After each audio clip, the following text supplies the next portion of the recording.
listening to the Monday Night Raw review. That's right, tonight was Monday Night Raw. Cody Rhodes, Seth freaking Rollins, Kevin Owens, and Sami Zayn, the stars of the show. So grab a beer bottle, grab your private parts, pull them up under your grundle, Target style, because Monday Night Raw was pretty good. Logan Paul returned, and he's got his eyes on Mommy's anus. That's right, Logan Paul has his eyes on Mommy's anus. Plus, the Judgment Day takes off all their clothes in one of the biggest exposés you've ever seen in all of wrestling. And Logan Paul tells the local Ohio people that their lives are worthless and that they should die.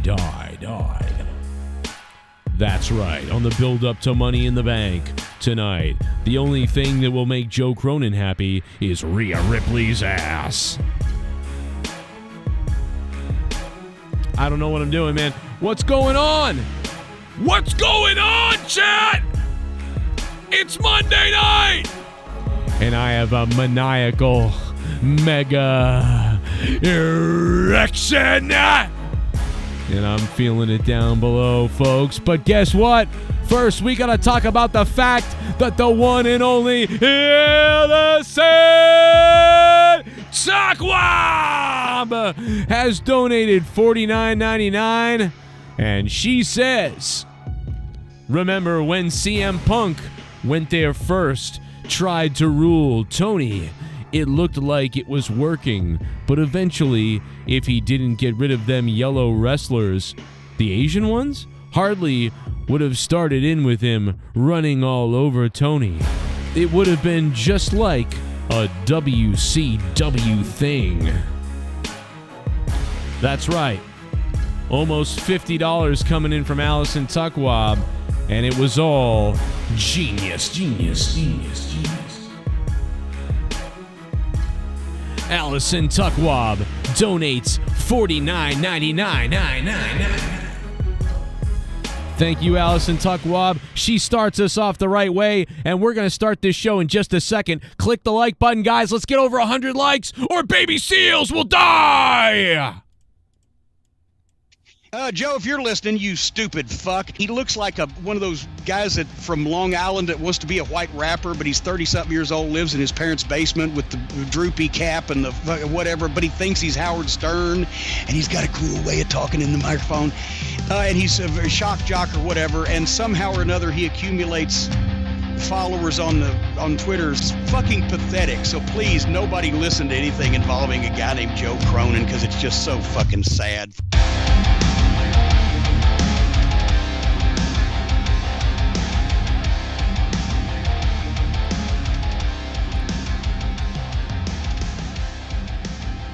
It's just so sad, everybody, but it won't be when you hit that like button. Go ahead and stick the thumb directly up my ass, everybody, if you can. Thank you very much. Please drop that big one up there. I hope everyone's feeling good. Tonight is WWE Raw review. I thought the show tonight held my attention longer than it had any business to me. So I will give them credit for. It felt a little bit different tonight. It felt a little bit different. Not a ton, but a little bit. There was a major mistake tonight by the commentary team. It drove me friggin' nuts, dude. It absolutely pissed me off. Like, I don't know what the hell the commentary team is doing. And I know that I'm always on the commentary team. But good Lord, tonight, what were they doing? When I show you this, you're going to know what I'm talking about. I immediately picked up on it right away when the broadcast started. So it was weird.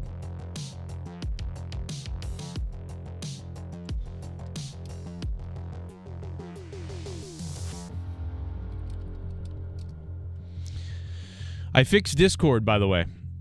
For everybody that has been wondering what's up with Discord and what the hell's going on and whatever else and whatever, it's fixed. Allison Takwab, thank you for donating $49.99. before we even are on the air tonight, Allison, thank you so much to Allison Tukwab. And, of course, to everybody who was here for Monetize This on Saturday night. We had a friggin' party. Dude, we had a ball. And, by the way, Luke, if you want to call tonight, man, they'll put you on, bro. By the way. Because it seems like you watched all of Raw tonight like I did, too. Which is not something I normally do. But I watched it all tonight. It felt a little different. It did have a lot of the same mediocre bullshit and stuff like that. I mean, there's no doubt about it. But it also, to me, had a little bit of, especially the first hour. The first hour and a half or so, I mean, was much better. It was much better. If you guys want to support the streams and help me get ahead of the curve and all the bills and everything we got to fucking deal with, and you want to help out, $5 will help. The link to Streamlabs is in the chat. Feel free to use it if you like. And thank you to Sith Negan on Saturday night for the early birthday gift. I mean, he was dropping birthday gift after birthday gift on Saturday night. I really appreciate that, man. And everybody that was here, we had a lot of fun Saturday night. Good to be back with you. I took Sunday off and relaxed for once, although I had a big family party to go to and everything, and we were very, very tired after that. It was fucking crazy. And an early morning today. It's been crazy. So I'm gonna play the commentary in a minute that I'm talking about because it's fucking piss poor. Okay. So what happens is the Miz comes out and he does an open challenge, and I flipped out right away. I tweeted this out immediately. The Miz comes out, he does an open challenge, and after the open challenge, well, Tommaso Ciampa came out. Now, I noticed one thing. Now, if I'm wrong, we're going to listen to this. If I'm incorrect, then I apologize. I take it back and I look like a fool. But from what I remember, they didn't say anything about Tommaso Ciampa and The Miz because they had just been friends, right, for so long. They were pals and whatever else. So what I heard live on the air was The Miz open challenge, who wants to take on The Miz? By the way, this is another one of those times where it drives me nuts, right? Because why did Miz do an open challenge? There was no reason for it whatsoever, really. It was like a contrived reason, which is fine, but then, it's just so somebody can return. Do you know what I mean? And it's Tommaso Ciampa, but the announcers don't say that. The announcers don't do anything. The announcers just say, it's Tommaso Ciampa, he's back. Yeah, Tommaso Ciampa's here. That's all they did. They didn't say, like, well, obviously this was a big ruse. There's not a match right now. This was just for the Miz to celebrate his friend returning, obviously, or something like that, you know? And then all of a sudden Tommaso Ciampa attacks him, and then they're like, whoa, wait a minute, what the hell? Blah, blah, blah. But they didn't. Instead, they just went, wait a minute, what the hell? Like, why is he attacking him?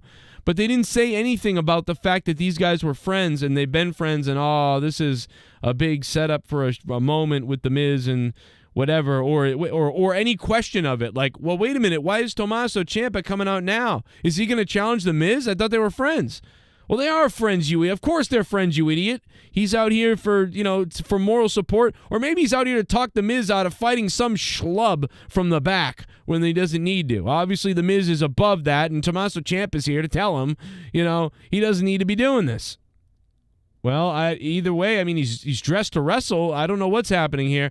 And, wait a minute, but instead they just go right to, oh, my God.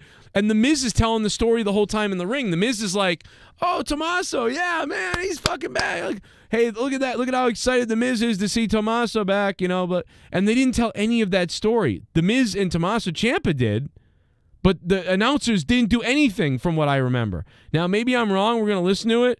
And I am mistaking something here, but so if I am wrong, then I am embarrassed, and I'm sorry, and I apologize, and I will admit that I'm retarded. But when did this happen? Because I'm trying to find it now. When the fuck did this happen? Did it happen towards the beginning of the night, or I don't remember. I think it was towards the beginning of the night. It was like one of the first things that happened on Raw. Okay, here it is. Let's listen to the announcers. Let's listen. And I was going to give the people. So right now the announcers should be like, oh my God, Tommaso Ciampa's back. This is the Miz's friend. These guys are buddies. You know, blah, blah, blah. And then, you know, well, wait a minute. Maybe he's out. Is he out here to challenge the Miz? You know, that's what they should be doing, right? And then the Miz is like, yeah, fuck. Oh, my God. Tommaso, what's up, man? You're back. Yeah, cool. Uh-oh. So Corey Graves right off the bat says, uh-oh, like, uh-oh. But the Miz in the ring is selling this like, oh, shit, like, this guy isn't here to fight me. This is my buddy. Oh, man, I feel relieved to see my pal. I don't think this is Champa here to accept an open challenge at the Miz. When Champa was down for, 9 months? The last time we saw him, he was running mates with Miz.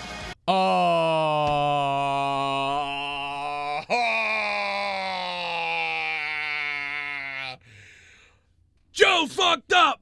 Joe fucked up. Joe fucked up. Oh, my God, bro. Oh, my God, he did mention it. And, of course, it's Corey Graves that does it, not the other guy, but he did mention it. Oh, my God, bro. I am embarrassed. I am embarrassed. Finally, The Miz, one of the most despised men in the WWE, may have an old pal by his side. They fucking literally did it, like... How did I not hear this? They literally did. They did do it. Oh, my God, bro. I'm sorry, guys. At least, hey, it's pretty funny. This time I fucked up. Like this, and this spoke a lot of truth. You know, he single-handedly has held more world championships. Wow, I was Cleveland furious earlier today when this happened. I believed that this happened. I was fucking furious. Why did I not hear this? What is wrong with me? What am I, having a stroke? What the fuck, bro? I apologize. I really apologize, man. That is fucked up. I totally missed it. They did the exact right thing. I'm a retard. Wow. Like, bro, I'm sorry. They did it. I fucked up. I still don't like Kevin for sure, yeah, and Corey's whatever, but they fuck up all the time, but they did not fuck up here, so. They fuck up enough that I don't need to be making things up that they fucked up. I apologize. I fucked up big time. organization. So welcome back to Tommaso Ciampa on Monday Night Raw. I still think right here, though, they should have been like, but wait, well, why is he here? Is he here to actually face the Miz? Or is he just out here to celebrate? Is this all just a ruse? And then, you know, Corey Graves could have been like, well, he's out here dressed to wrestle, it looks like. Well, the Miz is excited to see him. Maybe they say that too, and Not familiar, Champa, one of the most dominant champions in NXT history, and just what the hell? See, they're like, what the hell? Like they're surprised, but he's out there. But I do. All right, I'm gonna back up a little bit. I do still think that they should have painted the picture better. I don't think they did the best job.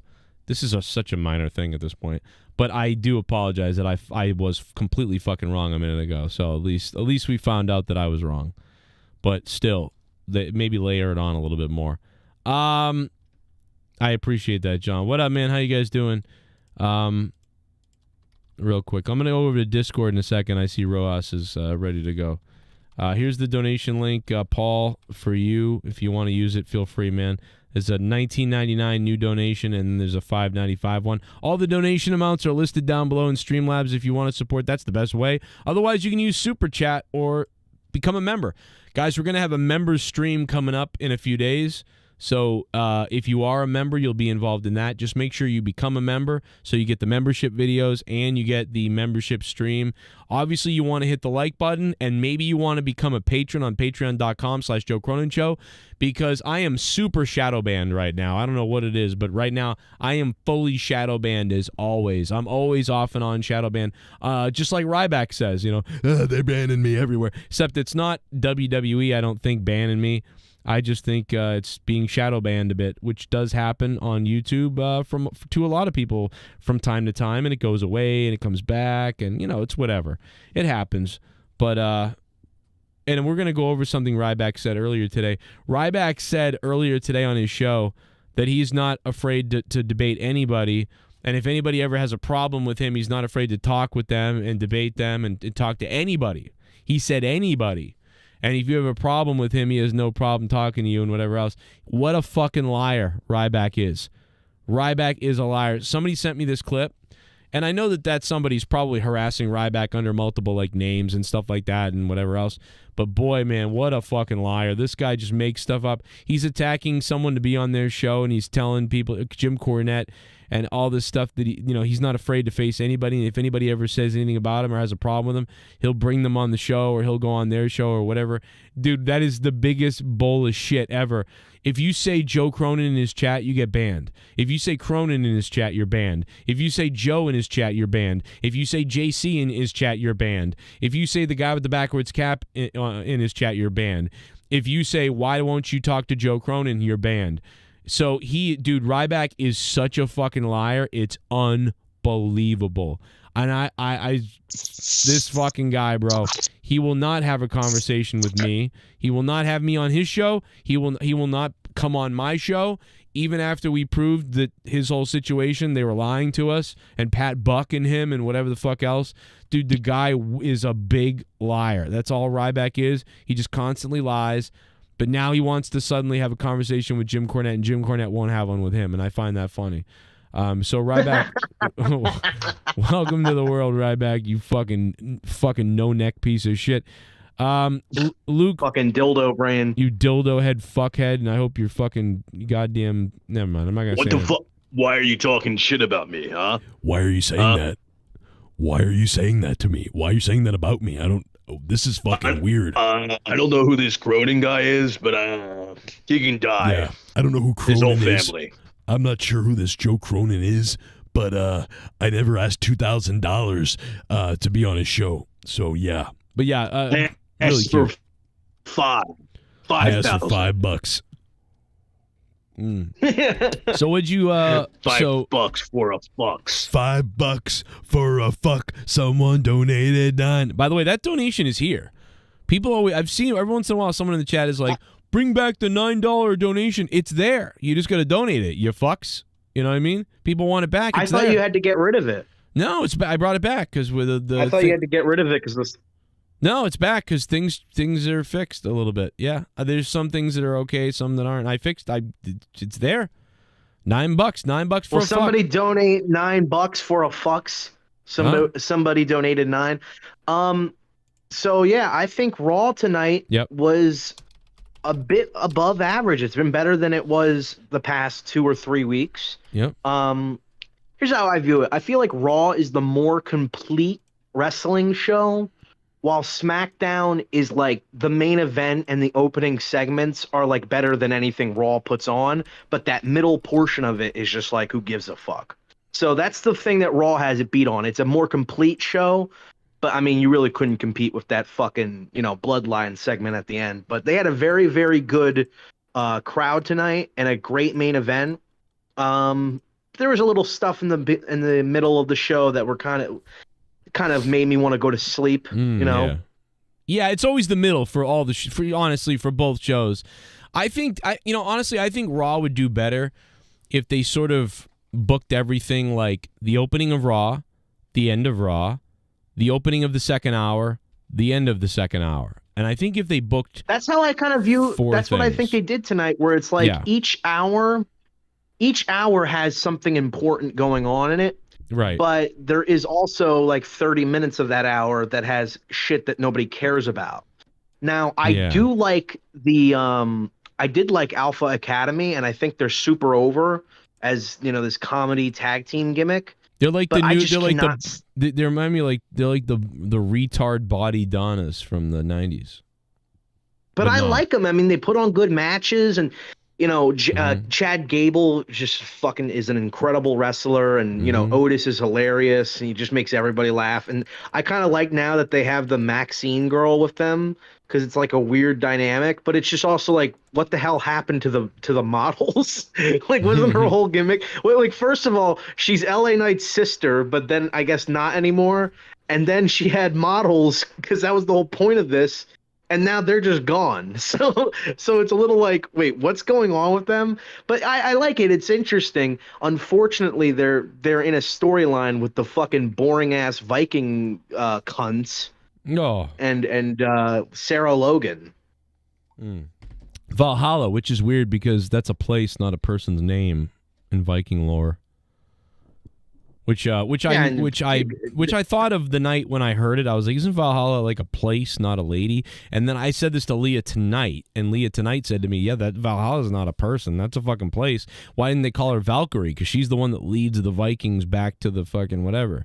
And I'm like, you're right, Valkyrie. Because we want to make it like, what if it's like Vikings? What if it's like Vikings? But they have an experience. I honestly, I think Vince took over on this. I mean, I think Triple H took over on this because they were way worse, and somebody made them better. Like the Viking horn and everything. Yeah. It sounds way more like even though the names are really cliche and almost wrong, like Eric, Ivar, they're like the most known Viking names, and then her being Valhalla, which it should be probably like Leah said. I kind of miss their old names in NXT though, like Hanson and I don't understand. Well, no, Hanson. Like, I mean, then they're not really Viking names at all anymore. I mean, who gives a fuck? They're not actually Vikings. I know, but but I mean, you got to play the. Come on, you got to play the gimmick. I understand the name change. I mean, that of the fuck's tag name team. was Hanson. When he trained me in the wrestling ring, his name was Hanson. Like, it's weird. Think about that. Because he's handsome. Because he's Hanson. No, Hanson. He gets a little handsy. By the way, that guy got the biggest laugh I've ever seen when it was the first day of wrestling school, and everybody was jumping out of the ring. And he whipped his cock out. You know how you can skateboard one way or the other, and you can shoot a hockey puck, lefty or righty. I'm a righty in almost everything, but for some reason in baseball I can switch hit, and in the bedroom too. But in hockey I'm a lefty, so it's very strange. I'm a lefty in hockey, and now that's not that uncommon. That's happened to a lot of people, but. Again, I hold my hands wrong in golf. It doesn't make any sense. And I sort of have this weird inverted thing on most controllers. If I have a gun in my hand in a game, I got to be inverted. But if I'm playing a game with like an axe or just my hands, I'm not inverted. It's very strange. I hear everybody that everybody loves to play games like shooter games, I guess, with the mouse. Yeah. And it's like, for me, like as somebody who's never really played any PC games, it looks like, I don't know. It looks like it's really, really tough to play with a mouse and keyboard. I don't know if I would find any enjoyment from it. That's what it is. It's sort of not even that hard. It's sort of like it can be easy to play with a mouse sometimes, but it just feels wrong. I don't like it. I like pointing and clicking. A controller makes me feel like I'm pulling a gun trigger, and like it's like I'm involved in something. Well, it's also like it fits in your hand nice. It's like every button is like right there. I don't know. I've never tried using a keyboard, so I'm sure there's people who are like, fucking retard console idiot piece of shit. Hope your whole family dies. Jesus. But I really don't. Yeah. I don't understand the appeal to it because I've played like computer games, and it's a fucking pain in the ass to play those. That's why I don't play. Like, I play Diablo on computer. It's awesome on computer. Wait, you play Diablo? You never mentioned this. Yeah, no, I'm not. I can't believe it, but I do. So what do you think of Diablo 4? No, shut up, Blue. Come on, Luke. What the fuck? Listen. By the way, listen to me. Here's Joe's review of Diablo 4. Guys, Diablo 4 is amazing. I love it. It's an incredible game. But I'd give it a 5.5 out of 10. No, it's not. It's better than that, but it does have some problems. It has some problems that will be fixed, I think. But listen, if you guys want to hear me and Jesse and Luke Rojas, I took the best of the 10 minutes I could find from the other night, and I put it up on Patreon. You can listen to it now, patreon.com/Joe Cronin Show. It's 10 minutes, download it. We talk shit about a bunch of people. There's going to be a lot of problems. But anyway, no, I'm just kidding. It's not. Oh, my God. No, it's not. You're talking about the other night. Oh, no, okay. no, I no. thought you were talking from Monetize This. No, you're talking about the post show. Days ago. No, the post show after Monetize This. It's on Patreon, everybody. Go listen to it. Check it out. Tell your friends. I was wondering why you were staying on the Discord with me to talk to me. I was like, I said, he never stays up. Yeah, we're going to record the extra. Yeah, you would have just texted me like AIDS or something, or good show, cum boy. Good show, Good show. cum boy. What the fuck? That is so much better than anything I have ever said. That's way too funny. Good show, cum boy. By the way, thanks for the money, because that's the only reason why I do this is for the money. That's why we do it, for the money. By the way, Ghost, I got your Discord message, Ghost. I don't know what you were I don't know what you were talking about, Ghost, but I DM'd you, Ghost. I don't know what you mean. Let me know what you mean, and I don't know. We'll talk about it. But thank you, Ghost. Anyway. Anyway, let's get back to Raw, because we don't really ever get to talk about wrestling anymore without being interrupted by like AIDS talk or something. Yeah, or mongoloid people. So I want to talk about this little segment, because I texted you this earlier about Jinder. This little segment that I saw with Jinder, like it was like a 2-minute match. By the way, I forgot that Shelton Benjamin and fucking Cedric Alexander were A, employed, and B, were a tag team still. Yeah. Remember when they thought they were going to bring back the Hurt Business? That's never happening. Yeah, Shelton Benjamin's been sheltered away. I don't understand. He's literally like a veteran, and I guess because he's just not that charismatic, but I don't know how you could go from like when he was in the Ruthless Aggression era, they booked him like not super well, but they booked him like a prominent mid-carder, to now they just do nothing with him. Yeah. Like I don't know. I just don't get it with a guy like Cedric. I can understand because nobody really knows or cares about him. But like a guy like Shelton Benjamin has Benjamin. I say Benjamin. What a fucking retard. Benjamin. Shelton Benjamin has so many years of like career highlights. You know, that super kick from Shawn is like iconic, and literally doing nothing. But I liked the segment that he was in, because Veer and the other Indian guy were beating the shit out of them, and you just see Jinder, who by the way looks like the villain from Temple of Doom. He's like just giving this cold like death stare, like yes. Yes, and he's doing like the praying motions, and he's got the pretentious scarf on. I don't know. I love Jinder's new gimmick, bro. Like, it's fucking. He just looks like a cartoon, like Indiana Jones villain, and he totally fits that vibe. Well, until the new one comes out and Indiana Jones has a tampon in his ass or whatever. Yeah, until the new one comes out, which is supposed to be like a time travel movie, which is like. Oh, dude, I get it. No, we're done. We're screwed, bro. I read something the other day, and I heard someone's accounting of the movie a little bit, not fully spoiled, but we're fucked. I mean, I didn't expect anything good from the movie. I know, but last dude, one sucked. I'm not gonna spoil anything for anybody. All I'm gonna do is give you a little piece of the pie. Indiana Jones 5, and this is you can lock this up. You can lock it up right now from the mouth of Joe Cronin. If you guys don't care about fucking cunty fucking feminists shitting on your hero, then you might like the movie, because you'll be like, oh, I don't care that this woman's shitting on my hero. And if you like old white men who have given up on life, then you'll like the movie. So old white man gives up on his life, but feminist young lady from nowadays, but back in the day for some reason, saves the day, sort of. And also, the first 20 minutes, though, I heard are really good. So from what I understand, the first 20 minutes are like really good, like throwback, real Indiana Jones type of stuff. And then all of a sudden, these are only little tidbits that I confirmed through things. I don't know the story. I don't know exactly what happens. I don't even know I don't know if there's time travel or there's a time device. I don't know what's going on. But what I do know is, from what I understand, to me, it sounds like it's going to be like a flashback. Like the first 20 minutes, 30 minutes are a flashback that's exciting and it feels like really Indiana Jones. But then when they hit reality, Indy's going to be old and broken down. Listen, the Kingdom of the Crystal Skull wasn't interesting to me because I don't want to see an old man Indiana Jones. I don't know. I just didn't find that. I don't think a lot of people found that to be interesting.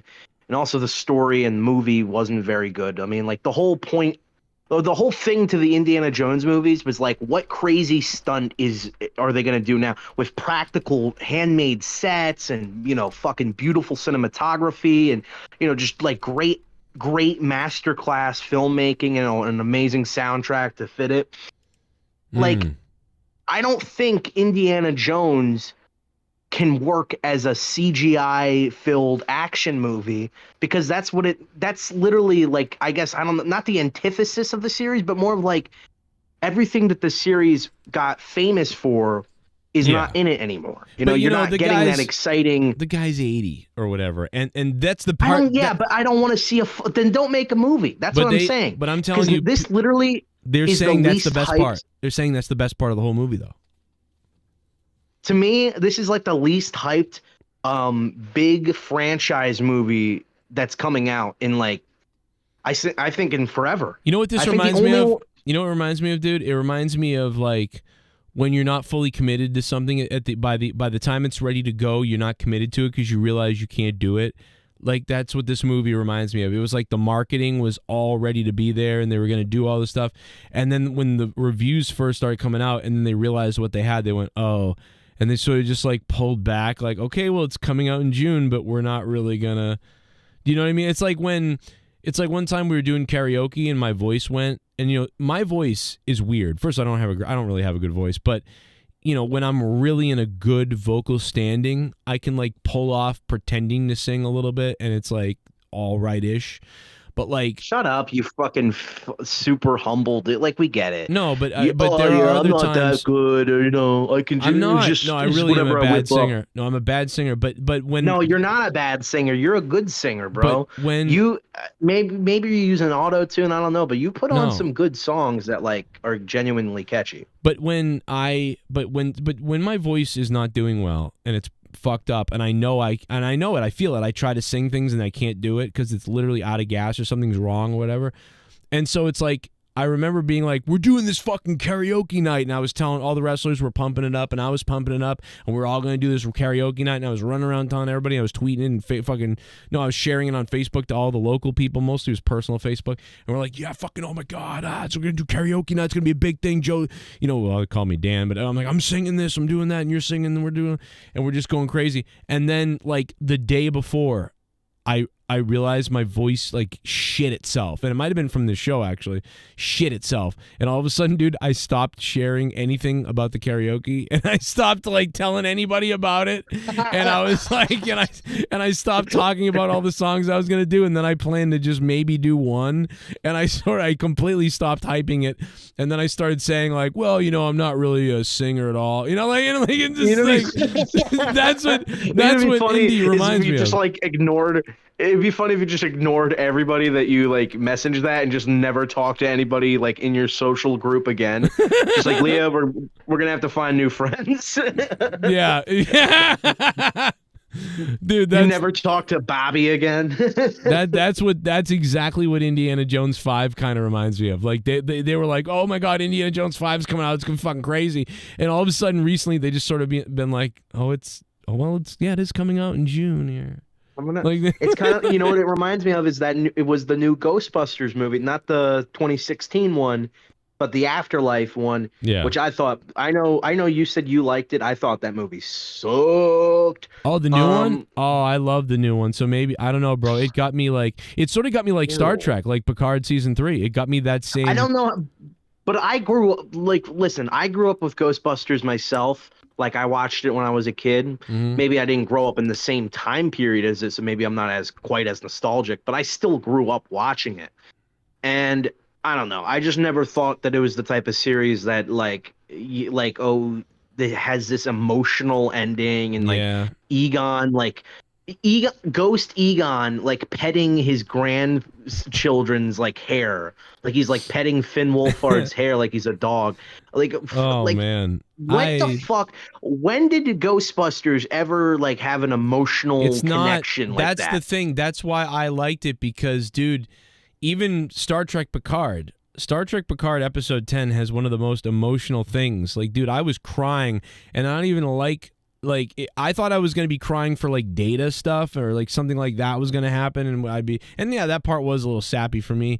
But like, dude, when him and his son, Star Trek makes sense. No, but him and his son at the end, dude, like, and what they were doing, that was a very Field of Dreams, and the whole thing with the ship and what they did, it was such a love letter. It wasn't TNG. It didn't feel like the TNG TV show. It felt like a movie love letter of the Next Generation crew, and that's kind of what I got out of Ghostbusters. It's not Ghostbusters from the first two movies, because those movies, like you just said, they have a very specific, sarcastic, dark, and smart comedy humor and tone. It's the type of tone. But I mean, like each movie ends with like a fucking like, you know, some 80s pop music playing. Where like nothing is taken that seriously, and there's no vibe of like, oh my God, man, I can't believe it. The Ghostbusters saved the day. Like there's no real like emotional shit to the first two Ghostbusters movies.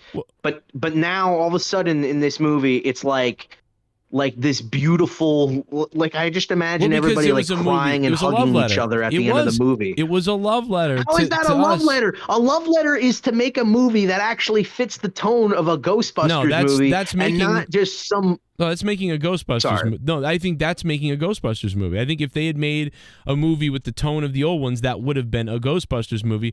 Whereas, that's what like I would have wanted. I don't want to fucking like, you know, kind of, no offense to any, you know, of the LGBTQ community, but I don't want some faggy fucking Ghostbusters movie where everybody's sucking each other's dicks and crying about fucking the love they have for each other. I don't think they did that. They didn't do that though. Did they really do that? I didn't think they did that. It was just a really. Dude, they had like Egon come back as a ghost and like petting his grandchildren. Who's never met, by the way. You're completely misrepresenting the whole thing. Literally, like. The granddaughter is like trying to shoot the ghost, and all this stuff is going wrong. Oh, and she's also perfect at everything too. She's also perfect at fucking science. But they honestly, they were able to wedge in the Mary Sue character, but make it somewhat acceptable to me. Because she's like Egon, but she was a little overpowered again. Another female overpowered and a kid, and you're not supposed to be able to hold a proton pack as a kid and all these other things. There's things that they did I didn't like, but dude, when she's fighting the ghost and it's going pretty well and she's kicking ass and you're like, wow, and you're like, oh no, she's gonna be overpowered. But you're kind of, as you're about to think that, my mind switched when I saw Egon holding it with her and stuff. I got really sad. Maybe that's because like every time I see a dead parent, I think of my dad or something. But dude, I'm telling you that I was crying in the theater for that, just like in Picard. I thought it was very similar. Homo. Hey, I'm almost 40. Homo boy. I'm gonna be 39 in like fucking 10 days. For Christ's sake, come on, I'm getting old. I didn't cry at all during that movie. In fact, I was bored for a lot of it because it wasn't very interesting. It wasn't very funny either. Which, you know, I'm in my opinion, if you're gonna make a Ghostbusters movie, at least make it funny. Like that's one thing I'll give the 2016 movie, despite the fact that it's a big pile of fucking steaming shit, and you know all the fucking. It was trying to be a comedy. Shit that surrounded it. Yeah, it was trying to be a comedy. Yeah, it was made to be a fucking comedy. You know, right? It's just the wrong comedy. There are some jokes. Yeah, it was a super broad comedy, but there are some jokes in the movie that actually do work. Yeah. But then it's like a million other horrible things happen, and you just like, you know, kind of want to wash the taste out of your mouth. You know what's funny? And we are going to go back to Raw, but really quickly, I want to make one more comparison. This is really funny. I watched Strange New Worlds the other day, which is Star Trek, so I'm not going to go into it much, but I watched Strange New Worlds the other day, and I said to myself, you know what would make me okay with this? And I'm dead serious about this. It was not a joke.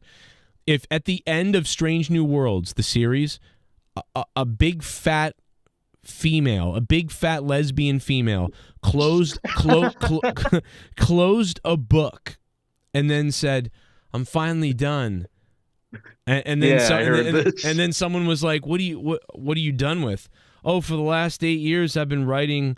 Like, if I were to have written Star Trek, how would I have written Star Trek?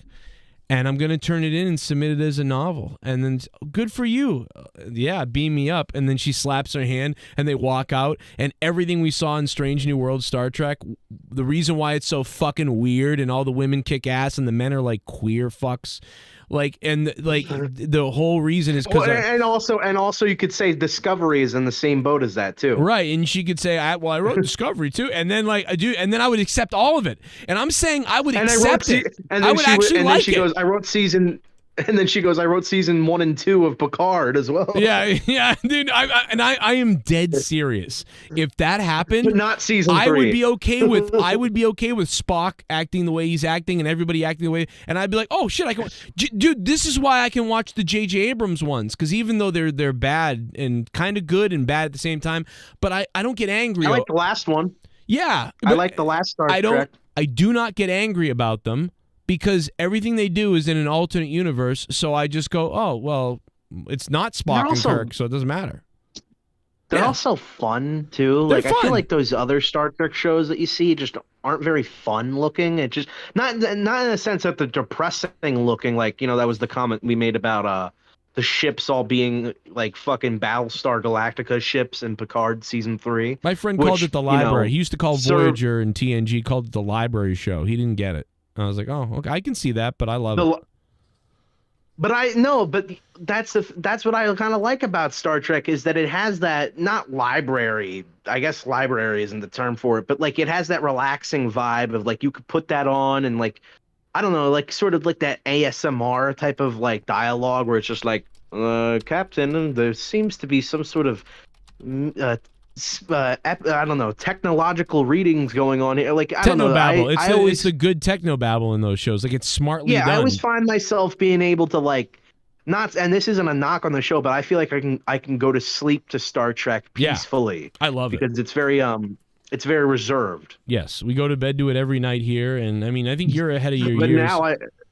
Now you can't go to sleep to it because it's a million ships flying at each other and shooting like lasers. And, oh yeah, dude. When Strange New Worlds is on, Leah like wakes up. She's like, "What the fuck is going on?" It's like, I would like the ship to go fast. Anyway, let's get back to Raw. Wait a second, sir, we need to throw a black hole at the. Yeah, throw the black hole device at the sonic screwdriver that's now in Star Trek. Can you pull up the fucking? I don't know if you can do it now or like later, but please pull up that Red Letter Media video of like them making fun of Picard, or not Picard, Discovery season 2 writing, where it's just like, Captain, I think we can take all of the satellite dishes on the ship and create a wormhole fucking like device transmitter, and it'll only take me 2 minutes. I gotta tell you something off air afterwards, because you're gonna fucking get a fucking kick out of it, and it's really funny. All right, and let's get back to the Raw review, because I think Jay Menace is waiting on the call. Oh, Jay Menace, no, he's gone now. He left. He left. No. Yeah, he left. Fuck? Back to Monday Night Raw review, but he did leave. Oh wait, hold on a second. I gotta tell you this real quick. Hang on a second. We're gonna mute real quick.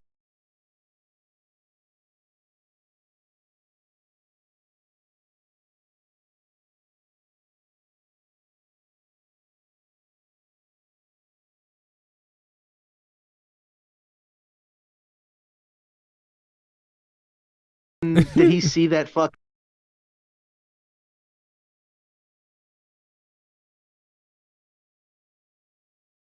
I'm like fucking laughing, dude. Oh my god, we're back. Well, did he laugh? Retard. Yes, he did. He said that word.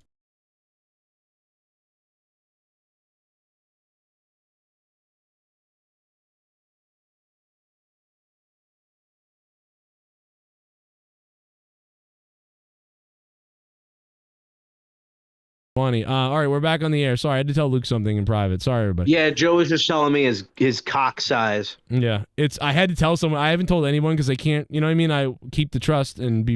You know what I mean? But he's got a wart. He's got a wart on it. Oh, this guy, bro. He's so us. It's unbelievable. But you wouldn't know it. In the real world, dude. You should totally try to interview him on the show. He said he would a while back. He said he would a while back, but I'm wondering if he's seen enough of me that he's like, oh fuck, I better not go on that. Do it on Star Trek Late Night, because I feel like more people not more people, but you'll have a better like Star Trek audience. All right, let's go back to Raw. Kind of bleed over into this show. Let's go back to Raw. Tell me about Tommaso Ciampa coming back. How did you feel? Tommaso Ciampa. And who's the star of Raw tonight? Honestly, I didn't even get to see it because the stream that I was using kept crashing. But I did hear that he returned, and I think I saw like 2 seconds of him in the ring. Okay, so he did return. I was picking it apart, but it wasn't that great. But good to see him. He's got his old theme back. That's the big. Everybody was happy about that. Thank God. Right? Thank God. And they didn't do the. They didn't do the shitty cover of it like they did for Gargano's theme. No, it's his real theme is back. Gargano now uses like you know how there's N64 or whatever, not N64, like 8-bit version of somebody's song. Yeah. You know what I mean? Yeah. Like 8-bit version of Jeff Hardy's song. Well, that's literally what Gargano uses for his theme now. Yeah, well, first they were like, the people were like, listen, this song is kind of like Song for a Fairy. And because it was a woman singing. And so the first thing they tried to do was make his song a man singing instead of, you know what I mean? And then they went they went back to the female singer, the regular song, and then they were like, none of this works. And then they were like, okay, let's try Nintendo Johnny Gargano. So I mean, literally, I don't mind the female singer. Like I thought his theme in NXT worked perfectly for his character. I thought it was fine. I always thought it was a little weird, but I'm fine with it. I don't care. But it was kind of weird to me always. It was a little. I love that. Like I honestly think that his theme fit very well for a big match vibe, the babyface underdog going against the big heel champion. I could totally picture that theme playing. I thought it was literally good. Wrestling. I thought it was good, but I thought it was good. I just thought it was funny how the criticism of it. They actually was that it's faggy. They really, people were burying it for that, and then they just they were like, oh no, we love it. No, now I mean we don't love it. No, it's so weird that it's a woman. It doesn't sound like a man's theme. But like you, I liked it. I like Ciampa's theme. Well, you mean Gargano? No, I mean I like Gargano's theme. I'm sorry, I like Gargano's theme. Ciampa's theme is awesome, bro. I'm glad that he's back because if you noticed, before he got injured, they were definitely starting to push him a bit. They had him go over on AJ. They had him in a few pretty big matches for like the United States title and stuff. And they were clearly going to set up him betraying the Miz at some point. Now they've already pulled the trigger on that and had him face the Miz, right? Right. So, that's kind of cool that he's back. I'm excited to see what he does. He'll probably be one of Seth Rollins' open challenge opponents in the coming weeks, which I think is a stupid idea for a world championship or whatever. I just think he's back to be it seems like he's back to be some kind of a face maybe, or I don't think, because if he's going to face Seth or any of those people, I think they would turn him heel, because I'm trying to think of how many heels they have. But, I mean, he comes out beating up The Miz tonight. Too many. Yeah, okay, so he's got to be a face. Then we got, Cody, Seth, and Kevin and Sammy. And that's about it. I mean, honestly, don't we all want to see the Gargano and Champa feud renewed? Isn't that what we really want to see? Leading to WrestleMania or something, SummerSlam, anything? I feel like we've had it so many times in NXT, and it was so perfect in NXT that doing it again, it's just, you're going to find it's not as good. Yeah. It's really not as good. Well, that's the worry. You're right. How are you ever going to beat what they did there? But so I think it's a risk. I think if you do it here and it's not that great, then it's like, okay, what was the hype about this? Especially some of the casual it didn't fans. It didn't even end on great terms in NXT. They ended it during the pandemic era in a what is it, like one of those theatrical matches? Well, that's why they could even bring it back, because it faded away. You know what I mean? It hit a crescendo, right? It went up and up and up. It climbed up a hill, went all the way to the top of a hill, exploded, and then it started coming down a hill, and then it faded out during COVID. So why not bring it back? Classified itself as obsolete. Well, if at its best it was a 9 out of 10 during the NXT days, And when it ended during COVID, it was like a 5 out of 10. Why not bring it back and at least try to hit a 7? Because a 7 with these guys would be pretty good. I think if they just had like a one-off match at a pay-per-view or on a Raw, and it was just a fucking like 15-20 minute banger, and like someone on the commentary could be like, these two men had wars in NXT, and you don't understand the history that goes between these two men. I feel like that would be like a good thing, like just a one-off thing, and then maybe somewhere down the line that builds to a feud. But like, I don't know if you could really, like, oh yeah, these two hate each other, and now we're gonna make this like a 6-month thing, Yeah. It also depends, like, because of the placement of the that Gargano and Champa were on in NXT, that when they started feuding, it felt more important. Now, if they feud, like, I feel like it's gonna be in the same lineup as the fucking Viking Raiders and Alpha Academy, like, where it's like that same placement on the card. Yeah. Yeah, I worry about that with Champa. And if Gargano and Champa get back together, they might get the DIY thing back together. Someone in the chat was saying, so maybe we'll see that too. I put the poll up. If you guys want to vote on the poll, what do you think of Monday Night Raw? Feel free to vote. It's funny, when we do AEW, it gets over 300 views, 300 votes. I wonder if Raw will get there, although I did start this poll pretty late. It is kind of getting late now, so shit bomb. Check out the donations. Main event felt like something I'd see at house show. Really? I liked it. I thought it was really good. And the crowd I think were he might be fucking, saying that. I think he's saying that because at a house show, a main event at a house show is fun. Yeah. Okay. But sometimes, like, when you hear someone say like it felt like something out of a house show, you're interpreting it as like, Yes. oh, you thought it was like Crappy. irrelevant. No, I think he means that in a good way. I think. Hey, Bullfrog is a moron. Oh, the milkman. Scissor me, Joe. Let us know, Alex. Cause I'm the milkman, I'm coming for your wife. I'm the milkman, I'm coming for your wife. Oh yes, yes, yes. Oh yes, yes, yes. That's the sound of your wife makes when you're not around. What Cause the- I'm the milkman, I'm gonna get it with you. Oh yes, oh yes. What the hell? The milkman with $3. Got milk? Oh Well, boy. speaking of the milkman, it's Roastuffa. Hey, I the bring black chocolate man. milk only. What up, roast? Oh shit! Up in space. It's Something going on. Allison Tuckwab! Something weird kinda happening. Strange kinda happening. Things are kinda happening. What the fuck is happening? Allison! Aliens. Extraterrestrials. They gave me a shot. Nanotechnology. I'm not me. And I'm gonna tell you something. We're all gonna The die. aliens are only here for the money. She's only here For the money.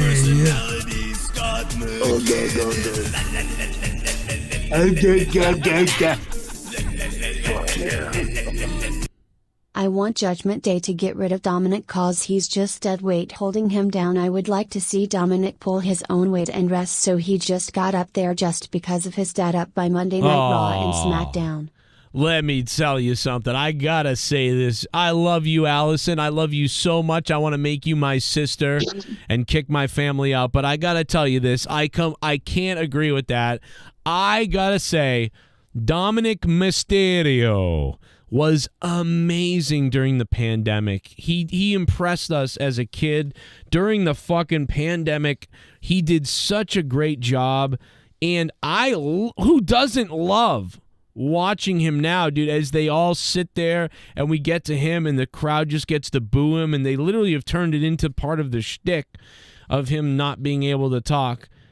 Because the people are booing him so loudly. He's actually helping create hype for the crowd, because if you notice later when Cody came out, there was an explosion for Cody. Even like it just felt like the momentum picked up right around that time. And the mommy stuff with Rhea, good Lord, bro. And I love that he's dressed like NWO Macho Man. I love it. Can I echo that, Joe, if you don't mind? Like, Go ahead. First of all, why would you want to take Dominic Mysterio out of a faction that's working? Right. I don't think we should do that. I think he's doing good. I don't understand. I don't understand that logic. Number one. But you know Number what, two, Allison? You donate, you tell me you want me to do it. I'll do it for you, Allison. I'll make anything happen you want to happen because you're my mommy at this point. Go ahead. I'm sorry.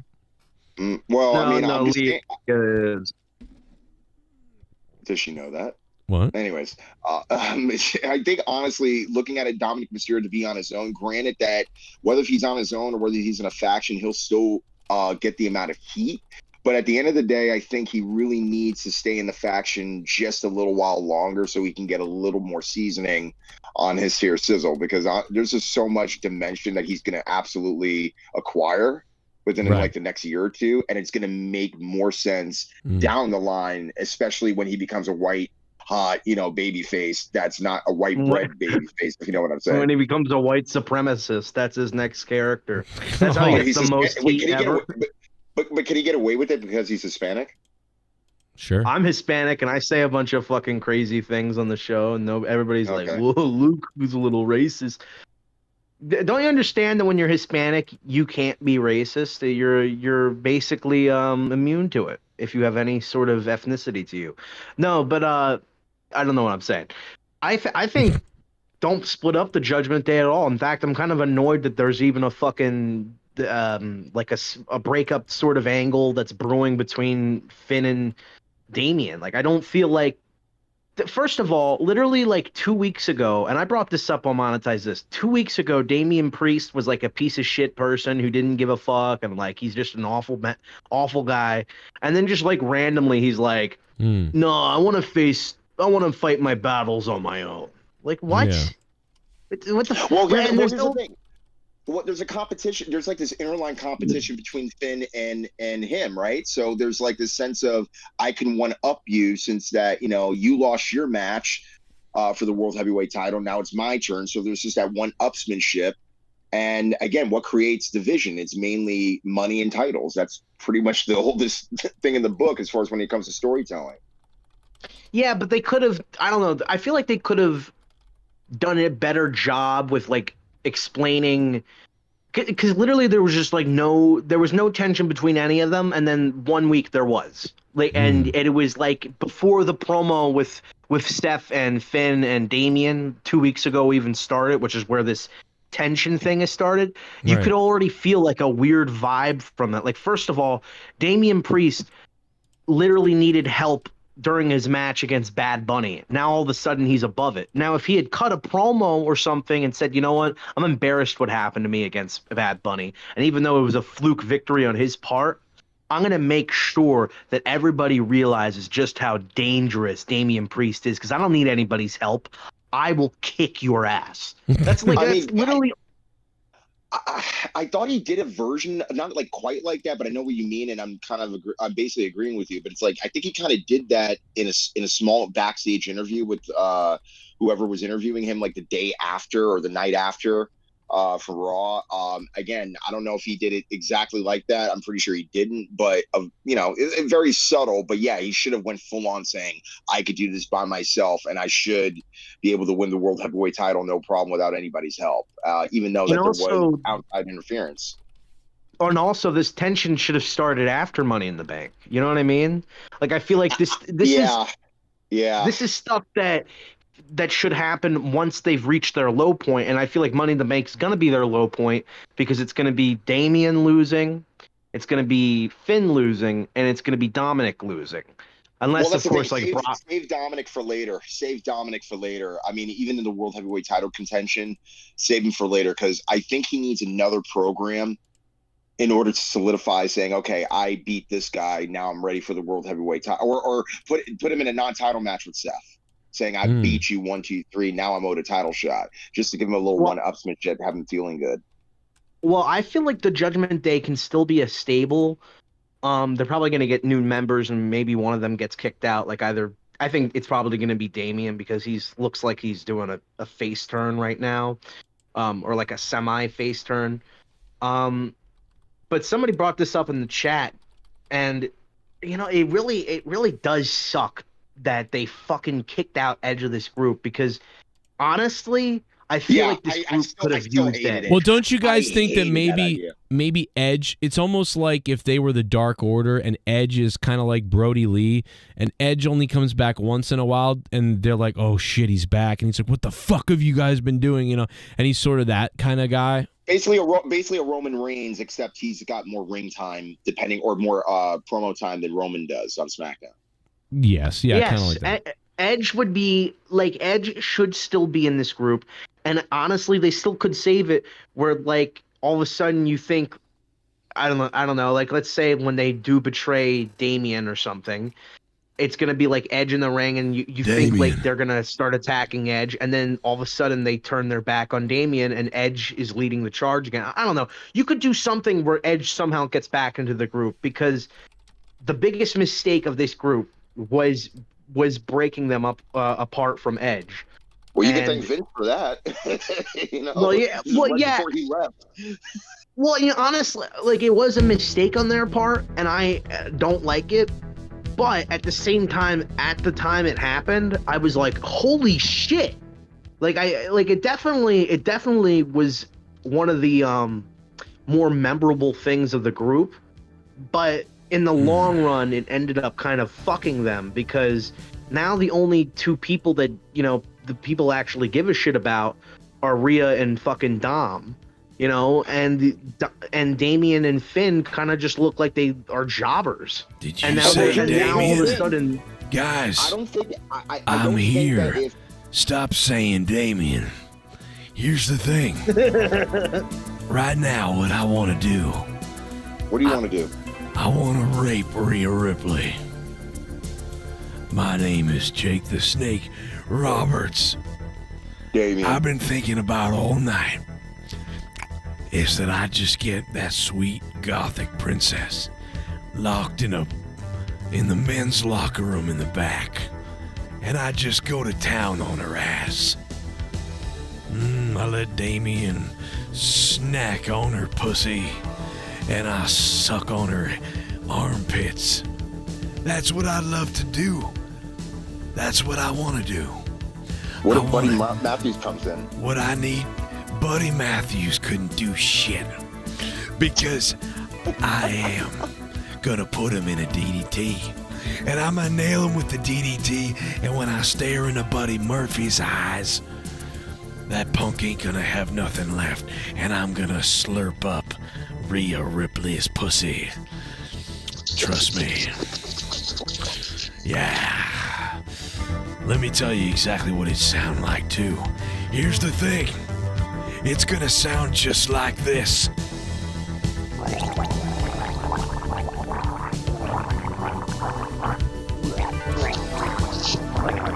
Sounds like a wall. I want to fuck the shit. I want to fuck the shit out of Marilyn Manson. That's what I want to do. Jesus. Not even Trinity from The Matrix? All right. We'll see you later there, Jake Roberts. Okay. What were you going to say, Mustafa, before Rapist Roberts came in here and just creeped on Rhea Ripley like a maniac? That was a random occurrence. I didn't know that triggered Mr. Jake the Snake Roberts. But anyways, with Dominic, honestly, I really just don't think, like, you just imagine, like, if Edge was still in the group, you really see Dominic being in the group, and it's just those 5, people. Because I don't think. No, but I like the idea that Joe had, where he's just like the leader that just comes in and they're like, oh shit. I guess now they're sort of leaderless. I mean, it was supposed to be Finn who was the leader because he was the most experienced. But technically, Damian is the most But technically, Damian is the most, like, I guess he's the veteran of the group because he's been in the longest. And Rhea is the only champion in the group, and she kind of acts like the leader or coach. She's like she's basically like the China of the group, basically, except she's very used to not just in that. Yeah, she talks. She's in that role, but at the same time, she is not just an enforcer, but also again is the person who churns. Basically amplifies the instigation, especially in Dominic's matches and all that stuff. And granted, she's great. I mean, again, I like the group the way it is. I don't think you need to break it up just this soon. And again, could they pull a ruse and like say, oh, we're really not breaking up, we were just wanting to give somebody a false sense of security and take the title or this and that? I mean, you could, but hey, it'll be great. You know, it'd be great if Finn actually did take the title from Seth, because I don't know about anybody else, and I know it just kind of did start off like only a few weeks ago, but man, I am not that happy with what they're doing with Seth. I don't like his promos. I don't like his fucking stupid, dumb, shitty gimmick. I don't even like his song. Like, honestly, his song isn't very good. Oh my gosh. So I was just having a conversation about this the other day. Like, just imagine, just take the song away and he's doing all that Joker-esque type of movement, wearing that same stuff, and he's the world heavyweight champion. Oh, Seth. What is he? Dude, I'm telling you, listen, bro, he's charisma maybe, but that's about it. He's just a walking sort of charismatic. And it's a weird charisma. It's a very weird charisma that he has. In this stage, in early stages, not so much. He was confident, but in this stage, it's just weird. It's like a clown. Yeah, like he's like a weird. Sometimes clown. he's crazy. Sorry, I didn't mean to cut. No, you he's off. just a weird clown. Is all I'm saying. He sounds like he's like a weird clown at a party or something. I don't know. Yeah, well, no, it's weird because he's not even consistent with his character, because sometimes he's nuts and he's Joker crazy. Fucking, he's just always telling some shitty piece of shit like joke or whatever, like, what do you get when you get two fucking dildos in a closet? Like, well, no, that's what it is. He's like the fucking Riddler, the Joker, sometimes. Like, he don't know what the fuck he is. Tonight and last week, he's serious champion man who's like, yeah, that's the thing, because when you get in the ring with me, because I know just how good of a competitor you are. So I'm like, what the fuck happened to the Joker? And like, you know what I mean? So he doesn't even attempt to keep his gimmick alive. And then like the whole crazy clothes thing, like him and Becky have done this like thing where they have to dress up in insane outfits. Honestly, to me, it's just like that's like an intercontinental champion thing to do. Yes, like, this he is should so be intercontinental IC belt. champion. And that's kind of what this belt is now. It seems like, but it's like you have an intercontinental champion. Like, this would be pretty good if he was. But this does remind you of the mid card. You have a good one too. Yeah, this is a mid card type of dude. It's sort of like, yeah, he's just like, dude. I mean, you don't know what he is. And again, like I said, the biggest comparison, like I made, is Macho Man. Because there were some times where you really didn't know what Macho Man was either, but at least most of the time he was a bad guy. So it was like, okay, he's an obnoxious, charismatic, kind of weirdo fuck, and that's why you don't like him. At least his promos made sense, unlike the Warrior. I'll tell you sort of. I mean, not all Macho Man promos. Dude, some of the Macho Man promos didn't make any sense either. He was out of his fucking mind. Macho Man, here's the thing, though. Macho Man would literally just, like, take shit from, like, The Office. Like, oh, yeah, here's a cup of creamer, because I'm the cream of the crop. He would just cut a promo off of just random fucking shit. You thought you were gonna staple me, Hulk Hogan, but yeah, I got one up on you, yeah. See, you ain't gonna staple the Macho Man. The Macho Man is gonna staple you. Yeah, and here's the thing. I sit at the head of the table. You don't sit at the head of the table. Hulk Hogan, and here's the other thing. When I get done writing the checks, there won't be one for you, but there'll be one for Miss Elizabeth, and there'll be one for me, and I'm gonna get what I want, because I always get what I want. I get what I want. Like, it's like you don't know what the fuck he's talking about, but it's amazing.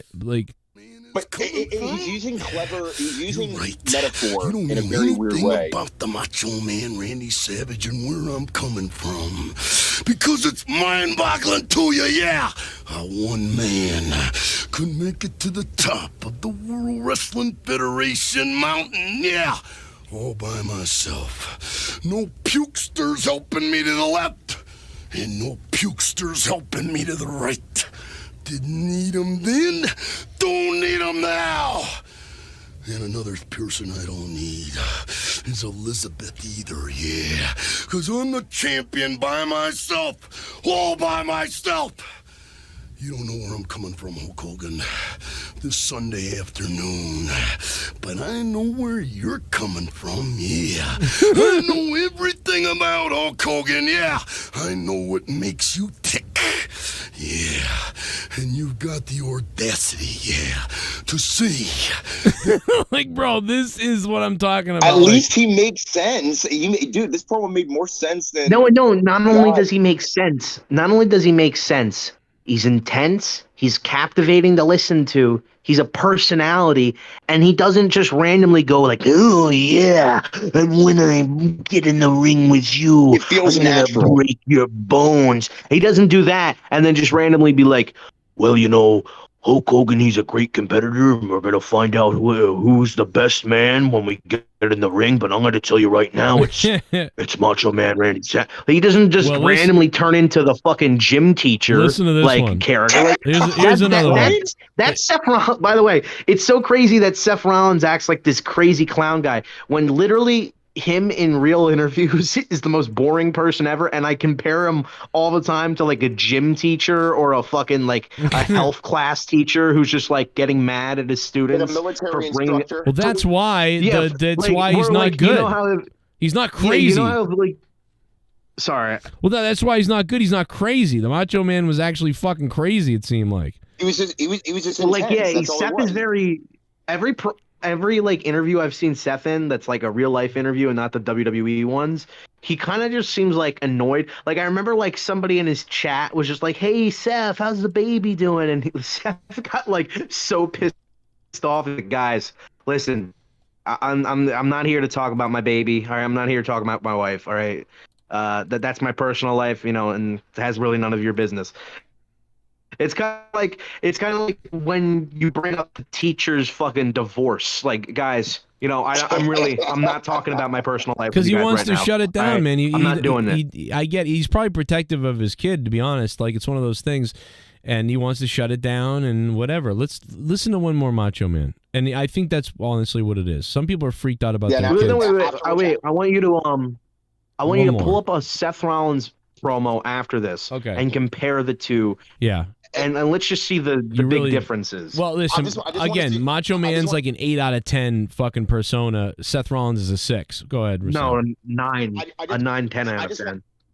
I just wanted to say this real quick before you pull up the video. At this point right now, Sting's Joker in TNA out-trumps Seth's Joker right now in WWE, just for the sake of the fact that... I disagree with this completely. I thought Sting's was fully cringe because he was clearly doing that and it was weird. I'm saying Seth is Joker-ish, but he doesn't seem like he's any Joker specifically whatever. He's just vaguely crazy. I disagree. Sting is more like Jim Carrey Joker, but if that was ever a thing. And he's like Riddler, I think he's more like the cartoon Joker fucked the Riddler, Jim Carrey's Riddler. That to me. Right. That's right. Perfect.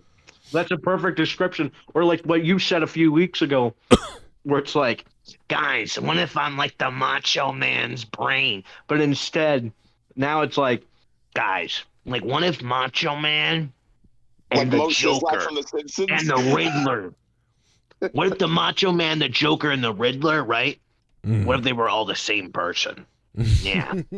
Wrap your fucking minds around that. You sound like Mo I'm a genius. That's exactly what he really does. I mean, the fact that we do have comparisons to Macho Man is kind of good for Seth in some way, but again, like you said, it's not focused. The Macho Man was clearly the Macho Man.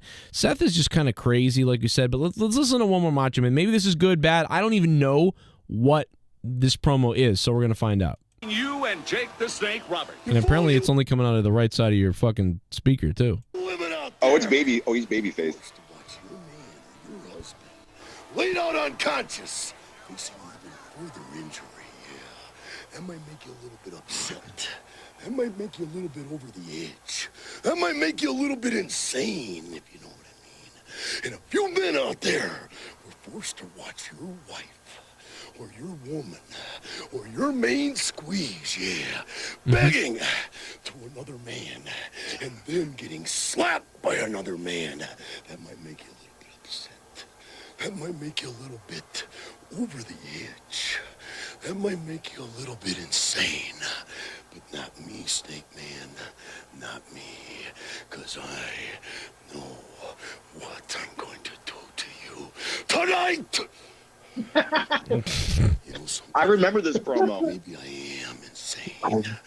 Maybe I am insane. I am insane. Maybe it's time for you, Jake the Snake Roberts, to find out how insane I am. Yeah. Right now, yeah. So I remember mean, that promo. Yeah, that was after. Is this the one where he gets bit by the after snake? He got bit by the snake. Yeah, okay, yeah. Exactly. Yeah. Hey, Joe. Yo. What do you think I'm eating right now? I don't know. My gallbladder is killing me because I ate too much. Apparently. Well, I don't know. Well, guess what? Cock. It's not a piece. It's Slim not a Jim. piece of shit meal. Slim Jim. I'm actually eating a salad. Oh, I wish I ate a salad today. Is this breaking news? That's good. I'm trying to get healthier because you know what? I looked at myself today and I was like, wow, what a fat fuck. Yeah, dude. And I want to do something about it. Listen, Jake, look at how much weight. I'll give up on it. Jake lost a ton of weight. You know what I mean? I saw one of his latest photos and I just was like, brother, please feel good all the time. I hope he's doing all right with his post surgery and all that stuff. So shout out to Jake. He's a mess, but he did lose a lot. Joe was saying that as an inspirational thing. Yes, him losing weight. Yep, and look at me. I mean, I did lose my weight, but you know what, dude? The gallbladder stuff seems to go away when I hit 200 pounds and below. The gallbladder stuff starts going away, and I start feeling much better. But recently, I've been eating a shitload. And dude, just now tonight, several times during this stream, I felt like someone was ripping into my stomach because it's hurting me again. Because at the party yesterday, I ate a bunch of shit, and I ate a bunch of stuff the other day, and then today I ate like shit again. And so here it is. So I fucked up, and hopefully it doesn't hurt too much more tonight, and I can get back on track because I'm now 210 after being 198. So hopefully I'm gonna just. Well, I'm probably like 280, 290 at this point. Yeah, you can get. How tall are you? How tall? I'm a fat fuck. So I mean, I haven't weighed myself in a while. But the last time I did, it was like 280 something. I was just like, damn, bro. How tall are you? Damn, bro. How tall? Not very tall. I'm like 5'8". Oh my god, bro. We gotta get you to lose weight because you won't. I am losing weight. Yeah, because you won't feel. Dude, good. don't just go salads. Like do like potatoes and no butter, none of that crap, and just like a lot. Okay, well, first of all, I don't know what fucking Hollywood fucking diet life you live. Yeah, get your potatoes and your fucking fried chicken, or you're not fried. Your fucking roasted chicken. Potatoes aren't really great. No, grilled chicken, and sweet potatoes, bro. Potatoes are like. Listen, those are like basically like a. One of the worst things, like of the best things. No, potatoes. Yeah, potatoes and beef. If you have that, it's pretty good for you. Like potatoes, beef, and like beef? just like regular foods. Like ground beef, not like let's get fucking a burger and fucking fries, but like regular potatoes and regular ground beef without all that extra shit on it is a pretty hearty meal. Dude, I just go greens and sweet potato and grilled chicken for a little while, or I'll switch it up and I'll sweet get potato. Yeah, man, so good. Sweet potatoes are so fucking good, bro. I love sweet potatoes. And then also, like, again, you can also go liquid for like a day or two if you wanted to, and then switch it up. You know what I mean? Anything you want to do, as long as it's lean and you're getting enough fiber, and you're just constantly, at least walking a lot, or bike a lot, whatever it is you want to do, man. I do have weights, by the way, and I did lift for a while. I was lifting weights, and then I just like gave up on it one day, and then I never ever lifted them again. So I think I'm gonna start doing that as well, because they're pretty, like they're literally sitting right in front of me. Well, before you pick up the weights, do a lot of calisthenics, like just basically like do a lot of crunches, a lot of push-ups, planks, and just a lot of squats. Do that before you start lifting. Just so you at least get limber and stretch out. Nah, I just lift. Honestly, I don't. My arms fucking, they can be sore or whatever, but I ain't about to fucking do a whole goddamn workout before I work out. So in other words, you're gonna lift things up and put them down, basically. Yeah. In other words, I'm gonna do the improvised workout routine of just like, what, today I decided to lift weights in the laundry room.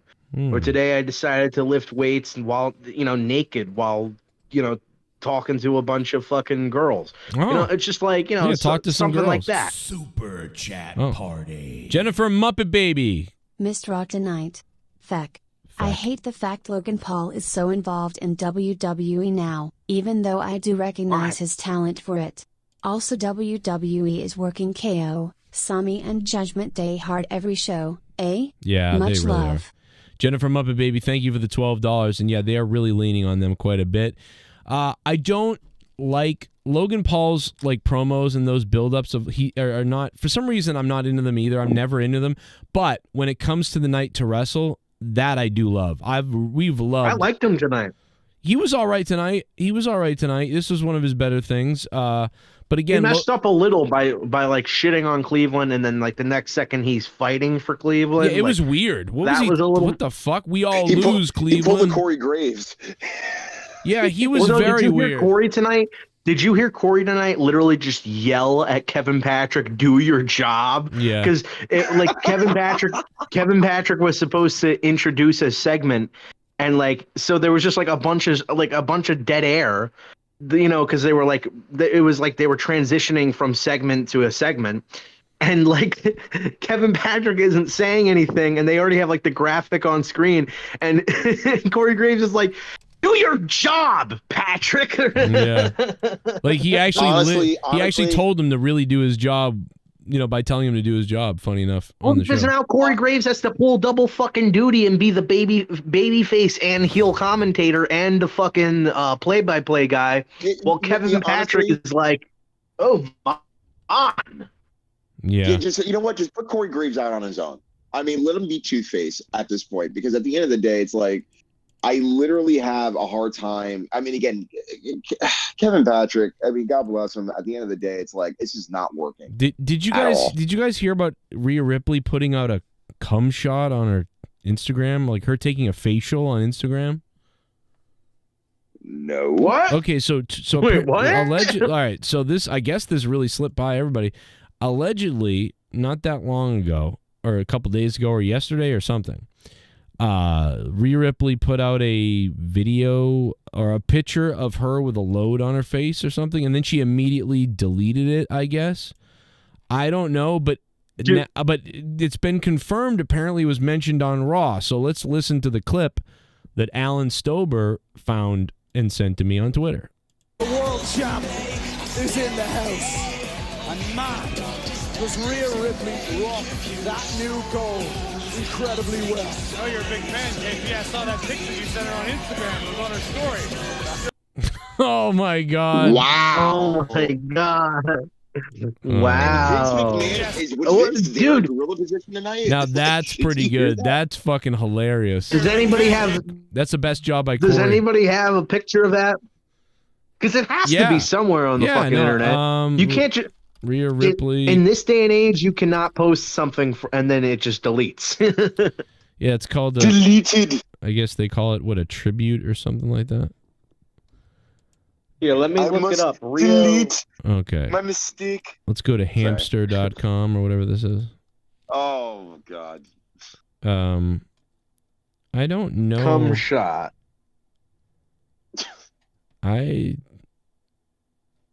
Okay, I'm looking at people jerking off to her. What the fuck? What is going on, dude? Yeah, that's exactly what I found. What the fuck? I need an adult. That's what I'm on. I'm on X Hamster right now. Yeah, that's what I was on. This guy's jerking off to her. What the honestly, fuck though, am I to be quite looking at? honest, that does kind of like turn me on for some reason. Is just seeing these like there's just some dude beat it off to these fucking girls. I don't know why, All right, so but I'm slightly attracted. I'm very disturbed. Someone said, yeah, Movement said on Twitter, said, do not check Rhea Ripley's Instagram story. And someone said, why is she posting jizz tributes or whatever? So I don't see anything.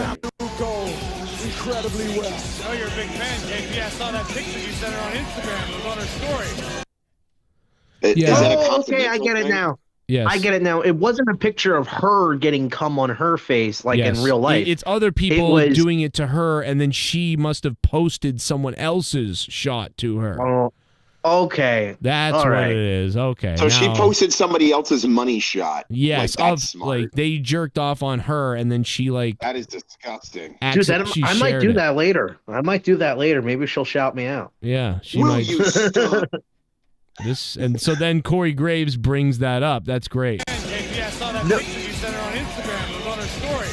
You're a big hit. You're a big hit. Oh my god, dude, that is too good. I did That not is hear that horrible. tonight.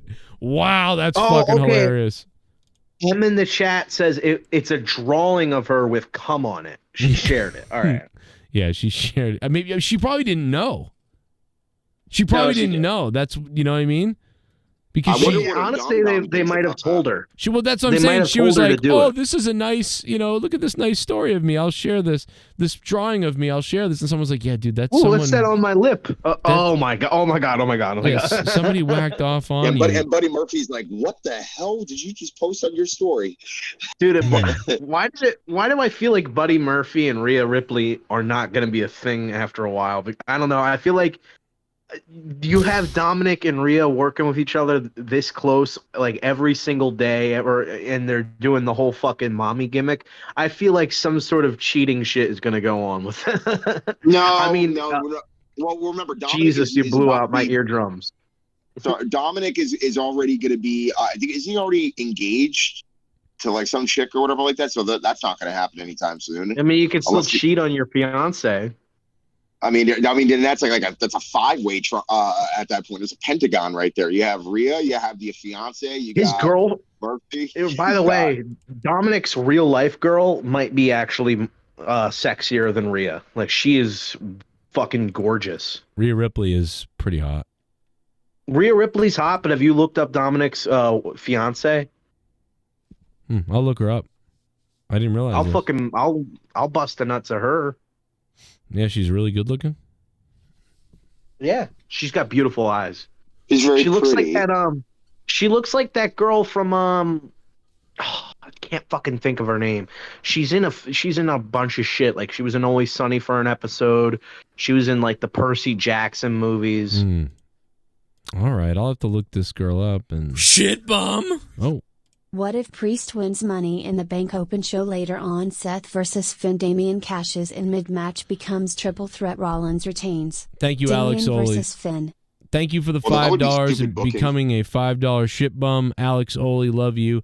Yeah, I don't want to see Please this don't do happen. that. Judgment Day is too perfect right now. Don't touch this shit at all. Like, what are they doing? Well, not only outside that, of the bloodline, that's like the second most valuable faction you have on your national television. So, well, now Yeah, the why not? bloodline isn't even a faction anymore. So Oh yeah. Well, it's a crippled faction. Yes, Yeah. I'm just saying as far as like the storyline goes in that, because that's the strongest storyline they have. I would like to think that the Judgment Day and that sort of kind of story arc is probably the second.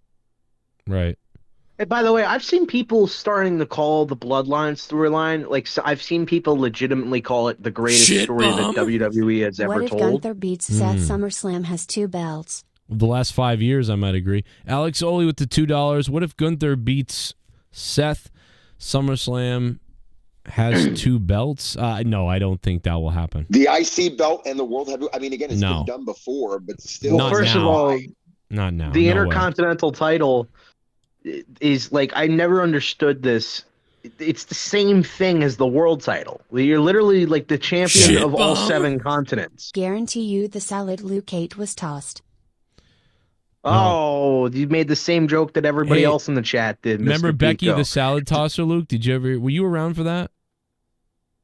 Were you around for Becky the salad tosser? I It probably was, but it was probably it was before, it was like me and JB and Jesse, and basically this lady called us, a woman called the show randomly who was listening, and said that she was asking us if we ever got our salad tossed and talked about just all these no, sexual my things. God. Oh, I might have dude, missed that. it was so weird. I didn't listen to Monetize This until like around 2016 or 2017. Okay, this was I was more of a 2000 wrestling fan of yours. Yeah, this was probably monetized this like 46 or something. The Yeah. only Monetize This that I remember tuning into before 2017 was it was you, Rose, and JB, and I think like Pootie Pie for whatever reason was in the cover or was in the title. Okay. Yeah, Pootie Pie was in the title, and I don't know, something about JB and fucking Dave Rose were going at it all night, but Dave's uncle kept getting brought up. What? They kept bringing his fucking uncle. They kept bringing him up, and he was getting like really pissed off about it. And he's like, "Oh yeah, okay." The Uncle Bill night. And he was like, "I'll fucking cut you." And he flipped I'll out. fucking cut you. Yeah, he was losing it that night. But this was, I would say, this was before that. Yeah, this is before that. So this lady, I mean, dude, it was just random people would call back then. You know, that was at the beginning. That was right when the show was getting rolling, kind of, and there were all these people listening and calling for the first time that had been listening for maybe 1 to a year. No, yeah, maybe 1 week to 8 weeks or 2 a year, maybe. But it just started getting rolling, and yeah, because actually before Tommy C and Dave left, we only averaged about 30 to 40. Sometimes we would hit 60, 70, but usually about 30, 40 listeners. Funny enough, when they left, I started getting over 100 listeners on Monetize This, 120, 115. And then by Monetize This 100, we had made it all the way up to 150 to 180 listeners, to maybe 200-300 listeners by 100. And 20. Probably by 120, we had about 300. And then by 150, we had about 500. I hear misconceptions. Sometimes people are like, you had 1,000 people watching Monetize This.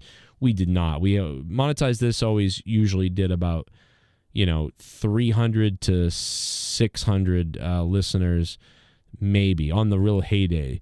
But there were live.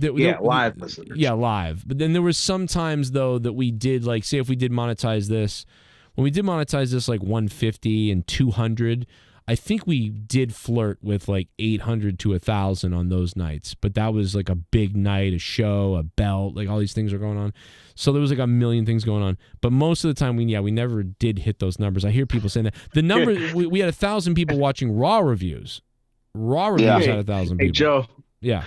Hey, Joe, you're going to get a kick out of this. Yeah. Mohammed Belshian, I don't know, some Indian name, goes, "So sorry to interrupt, but when will Randy Orton be returning?"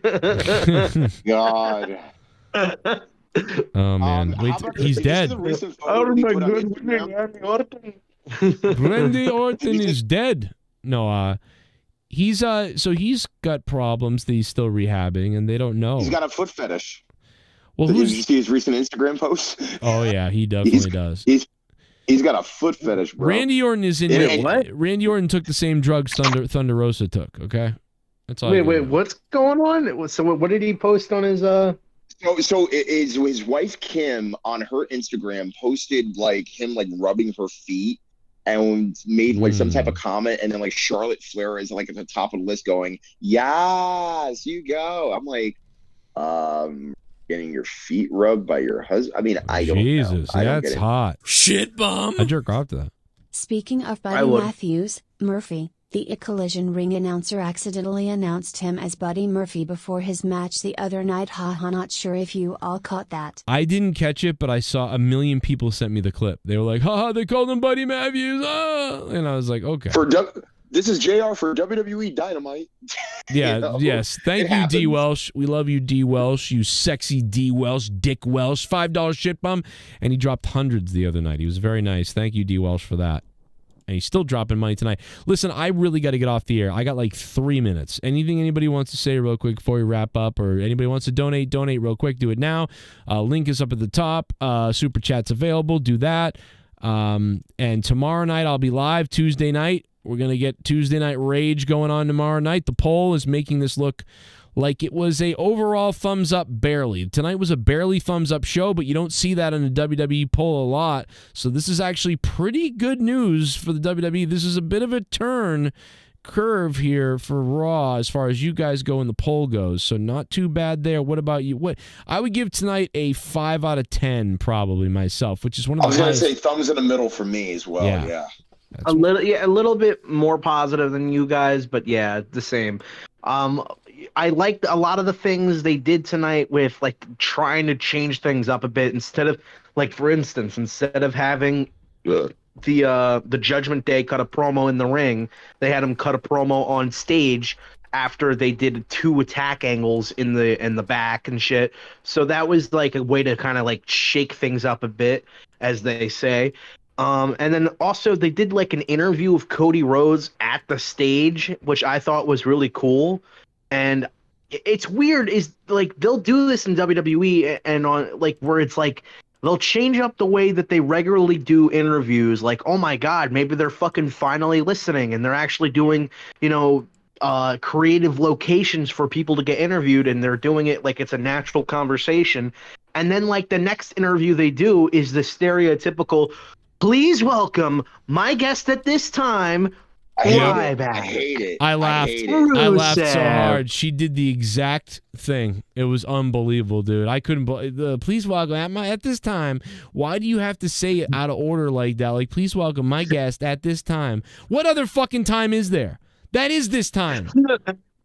And the best is just that the wrestler, by the way, when he's being introduced, has to like stand 10 feet away from her and then walk over so that they can. Yeah, they can walk over and then make like this misty-eyed look as they're looking in the distance. Yes, as like, me. Oh yeah, it's me. Yeah. Seth Rollins, tell me.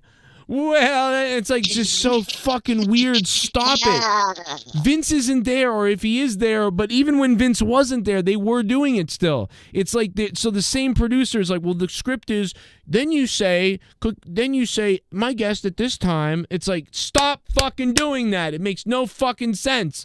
I'm not going to flip out. Talking like a robot. 6 years of this, dude. 6 or 7 years of it being that exact words. It's been way more.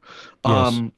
But also, they filmed a fucking segment outside of an arena. Like, can you believe it? With Chelsea Green, she had outside of the arena segments. Where they or not segment, vignette, where like they filmed her just being a fucking Karen bitch to like everybody. Like, do you know who I am? How dare you honk me in traffic? Do you understand that I am better than you? I honestly, I was so shocked. I thought it was a commercial for a different like show or something. Yes. And I'm like, oh my God, WWE is actually doing a skit or is doing a fucking vignette that doesn't center in a locker room of a fucking professional wrestling arena. Like, this is amazing. I can't believe like that's one of the biggest complaints that I have for the Bloodline storyline is that, you get this feeling that Roman is controlling the fucking WWE, that he's like the top guy right now, and he Piper. Yeah. Yeah, you always get this vibe that he's supposed to be like sitting on a fucking private jet or something, or sitting in his mansion. But like anytime you see Roman, he's just sitting on a couch in the back. You know what I mean? Like, oh, Roman here right now is sitting on a couch, and the next week you see him, he'll be sitting on a couch, and then the next week you see him, he'll be sitting on a couch. So it's like, I don't know, a change of location is always really appreciated, because it mixes up the world, the show feels small, and it gets rid of that what's it called, that repetitiveness. The world feels like it's the same world every week, and it feels small. That's what it feels like. Very small. Especially when they have the same layout for everything. Like like every arena, they make sure that every backstage of the arena looks the same.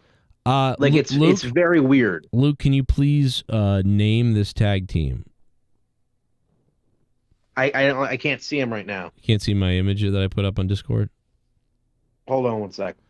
I'm gonna name them the Les and the Furious. Rostafa, you come up with one, and I'll think of one. I'm going Les and the Furious. I'm actually kind of stumped on this one. You take it, brother. Fuck it, carpet munchers. It's either no cocks allowed, or it's scissor gang.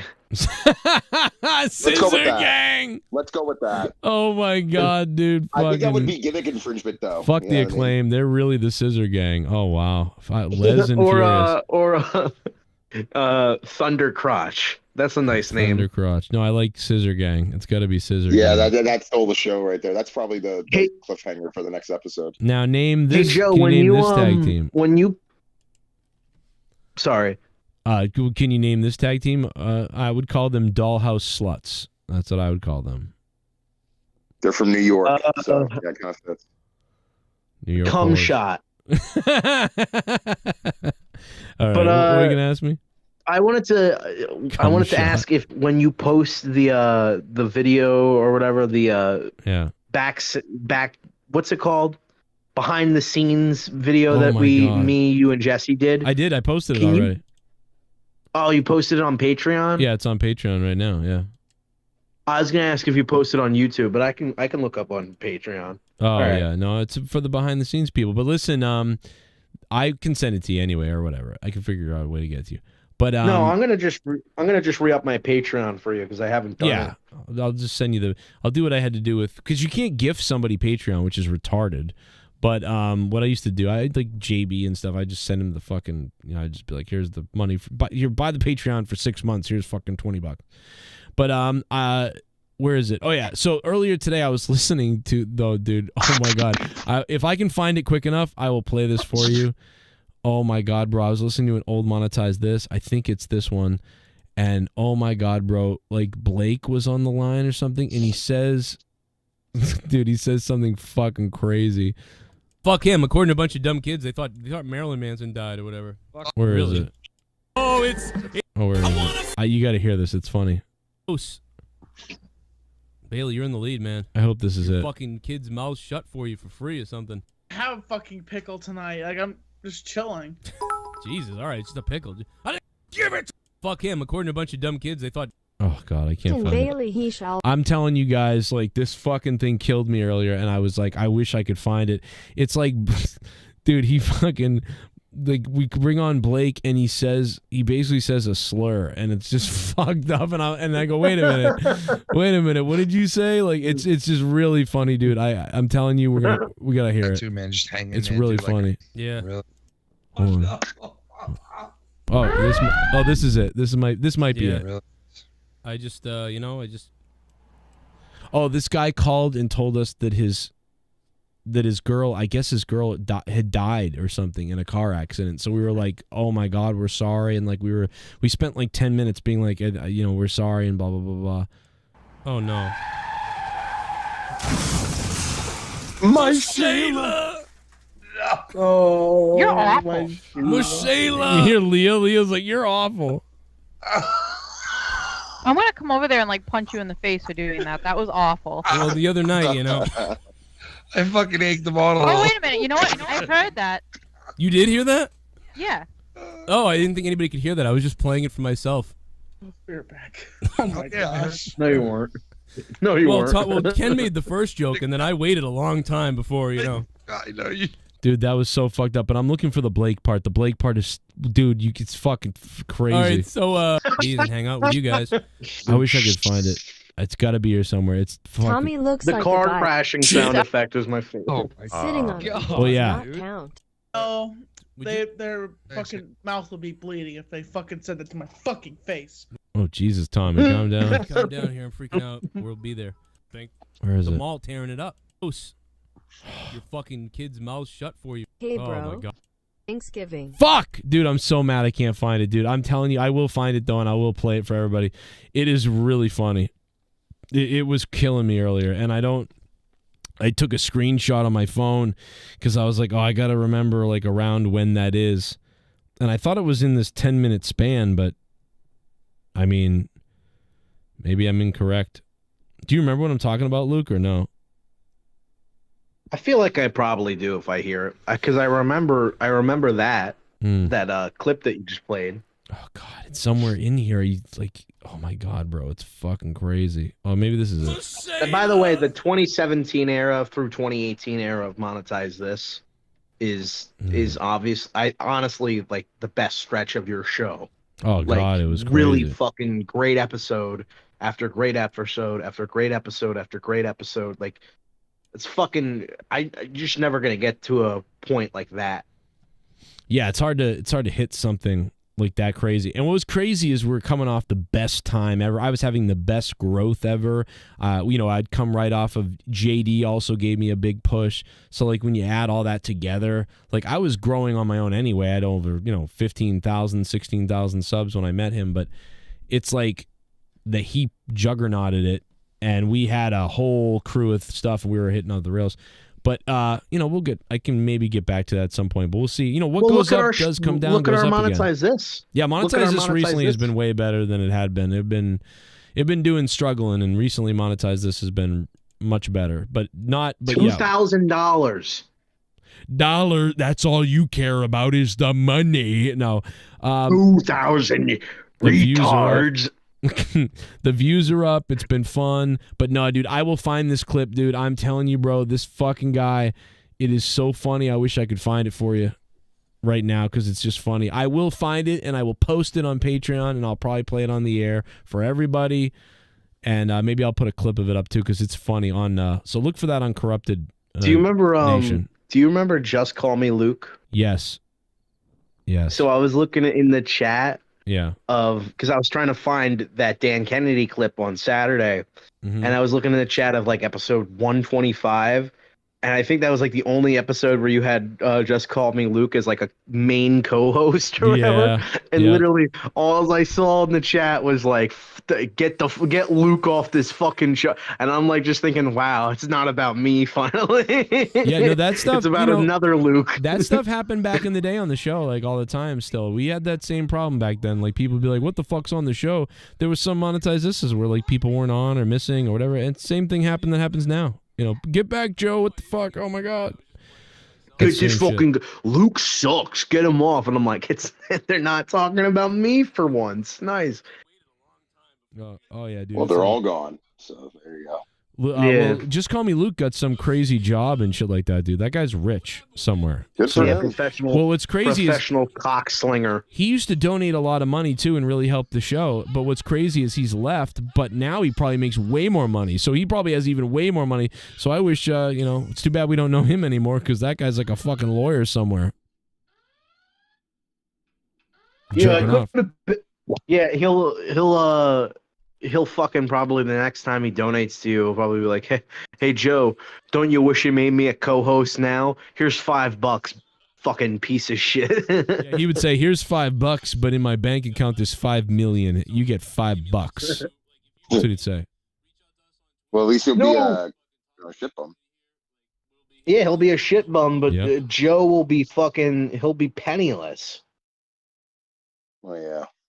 Jesse was ready to kick your ass when he found out that you wanted to sell the channel. He's like, "Don't you fucking dare sell this channel!" I'm convinced. I'm convinced that's the moment that Jesse just gives up and he just shoots up a school. That would be horrifying. Why did you do it? Why did you kill those children? 15 children you killed. Because Joe ended monetized this and he sold his channel. Oh, what a lame reason. I'm getting to that point of the night. I think I found it. The part that I thought was crazy. Yeah. All right, that's the outro. Watch this, guys. This is totally fucking offensive. Sorry to anybody this offends, but listen, you're gonna enjoy this. Fucking, I can't get Blake out of my head. Fucking, I said. Let's go back to that. Because I said chinks. I didn't say chunks. Oh my God, that one was good too. Yeah. Imagine if you got. Imagine if Best Buy person came to. Those gutter roll. All right, you're gonna die, dude. Listen to this. This is this guy, this caller Blake, and he goes off. Watch this. Like the outlet, and I saw these two chinks hanging out with trying to buy mayonnaise. Oh my God! Wait a minute, what? Did you wait? Did you say chicks?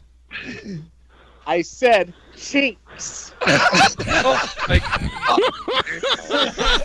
It's the funniest photo, Joe. I'll send you the. Dude, I was like, what? He goes, these fucking two fucking, and then I'm like, wait a minute. What did you say, chicks? I said, bro. What the fuck? Did he go back?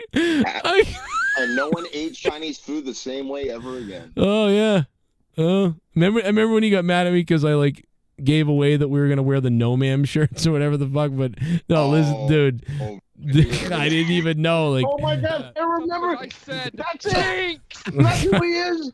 oh yeah, dude. I listen to him, man. I couldn't believe he said that. I thought he said chicks. I was like, these chicks. Imagine a Best Buy person came to those gutter roll. If you guys don't understand, and I saw these two chinks hanging out with trying to buy mayonnaise. Oh my god! Wait a minute, what? Did you wait? Did you say chicks? I said chinks. Oh my god! It's the funniest photo, Joe. I'll send you the photo right now, bro. What That the is fuck? funny. Jesus Christ, dude! This show has just started, and this is savage as fuck right now. Like, what is so savage right now? I said shit. Chill, bro. Like, oh my god. Like, dude.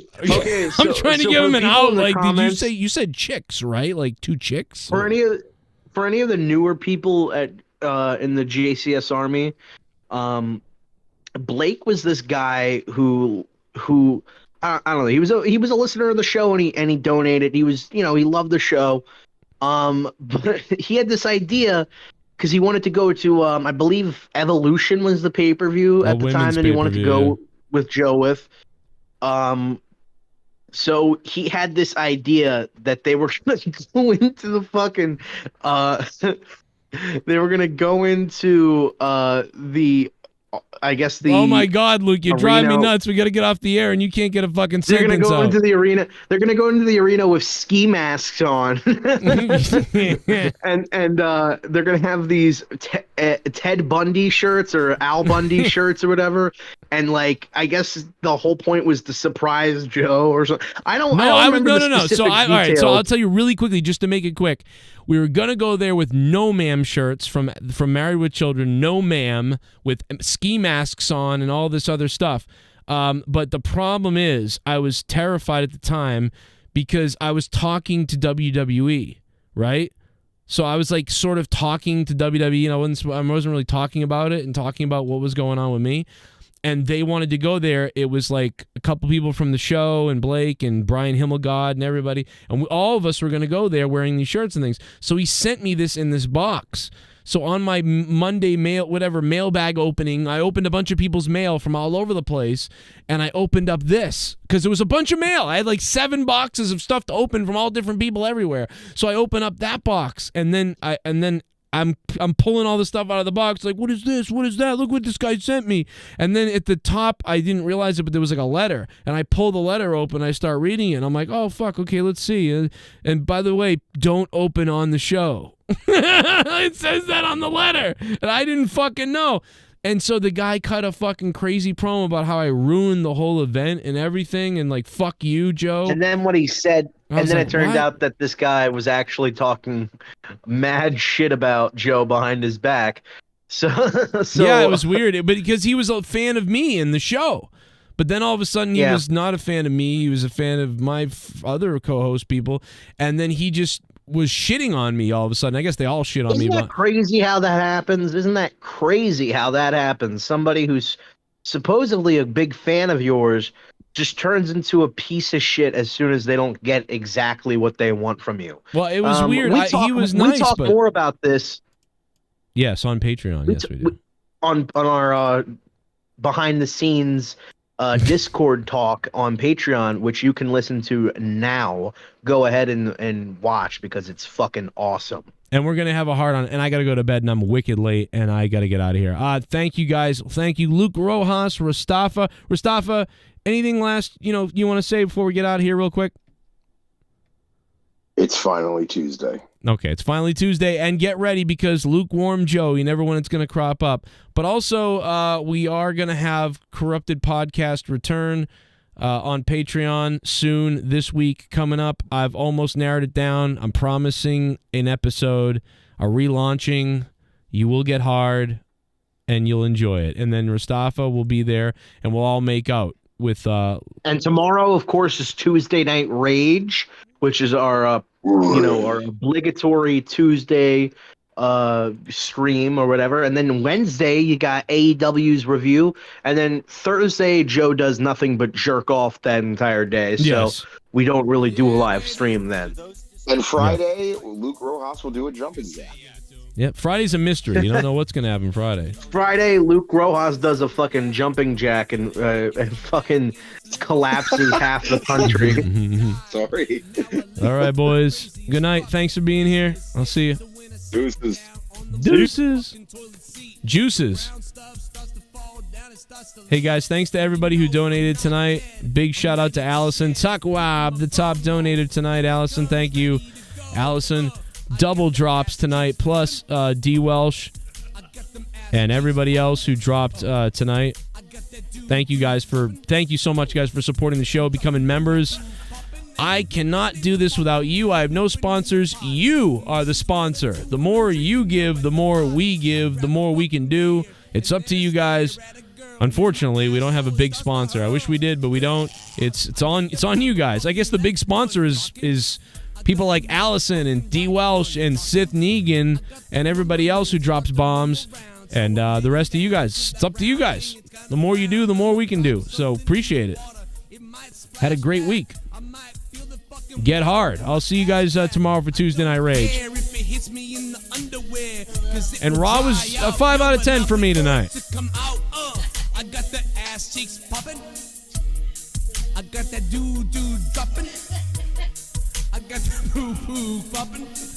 Plop, plop, plop, plop, popping fucking tennis racket Jones. You got the raps, but how about this? Check out this. P-H-A-T fat. Yo, I'm singing and I'm rhyming and things are getting nuts. And that's why everybody's always dropping all these bucks. Yo, Steven German, you can drop dose if you want. I can go to your mom's house and eat a cunt.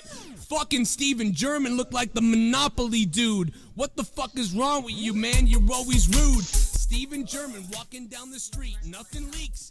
You got nothing going on. You don't got what might need. I got the feature with the poopy. Hey. Wait, did you say chicks? I said chinks. Oh my God. It's the funniest photo. But they can't enslave me, man, because Like in a chain. And in like the hose. When the hose gets all, chinked up there on the hose chain. I get it. I cut his throat. I killed that fucking. I buried his ass in the sand, and then I fucking covered him up, and now he's a dead man. And right before I left his grave, there's only one thing left to do. You know what I did, yo? I did the doo-doo. I did my ass cheeks popping